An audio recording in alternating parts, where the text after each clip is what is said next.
As Confucius said, when it's obvious that the goal cannot be reached, don't adjust the goals, adjust the action steps. That may be the single best piece of advice you're ever going to get. Write that down, burn it into your flesh, tattoo it on your soul, do whatever you need to do to remember that once you set a goal, once you've decided in your life there is something that you're going to make come true, don't let anything stop you from reaching that. But the reality is, as you go, things are going to get in your way. There will be an inevitable slew of obstacles coming at you. But when it gets so hard that you realize that the path that you're on is simply not going to take you where you want to go, rather than give up on what it was you said you were going to do, find a different path. And in that, when you really make that the cornerstone of your identity, that you refuse to bend or be broken by obstacles, by challenges, but instead you rise to those challenges. You go over, under, through them. You do whatever you have to. You devise any plan to find a way through. Then your life will change. Once that becomes your reaction, to not change that thing that meant so much to you, that you've dedicated your life to making it come true, that you don't change that, but rather you find another way. You tap into your creativity. You find somebody that can help you. You do whatever it takes to get on the other side of that. You do whatever it takes to build that life that you want to see.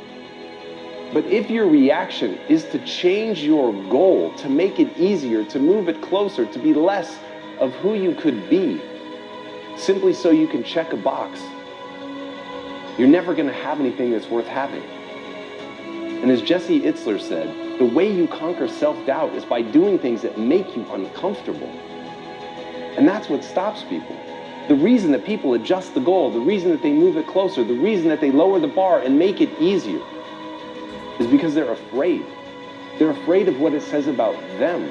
They're afraid that they're not going to be able to accomplish it. They're afraid to tell people what they're up to. They're afraid to even dream big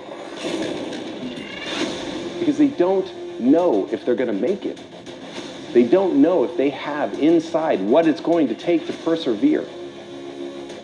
But I'm telling you right now, if as a process step, you simply change it so that when something proves itself to be impossible, you don't ask, how do I change it to something that is possible? Instead, you find another way around. You find a way to believe that there is always a path to making the impossible possible. That you understand that as you grow and get better and become capable of more, that you can overcome things that were impossible yesterday. And that, my friends, is the key to accomplishment.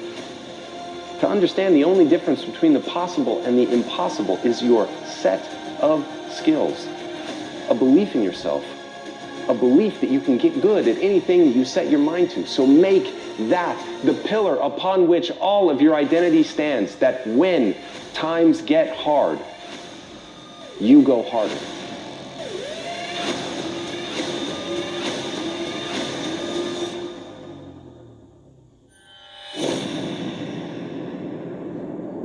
As Ernest Hemingway noted, the world breaks everyone, and afterward, many are stronger in the broken places.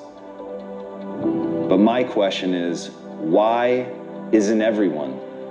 To me, it comes down to the strategies that you use. There really isn't anything objectively good or bad. There isn't anything that happens to you that can't be overcome. There isn't anything that could happen to you, anything that when you turn inward, you can't find a reason to overcome. You can't find a way to put those pieces back together, and that becomes your job. It becomes literally up to you whether you're going to sit and wallow and woe is me, because what happened, happened, and there's no way to take it back. But how you respond, what you bring to that table, whether you meet fire with fire, whether you meet that adversity with falling apart, becoming weaker in the areas that broke, or you bind them and mend them, and it becomes like a weld that literally makes you stronger, is a choice.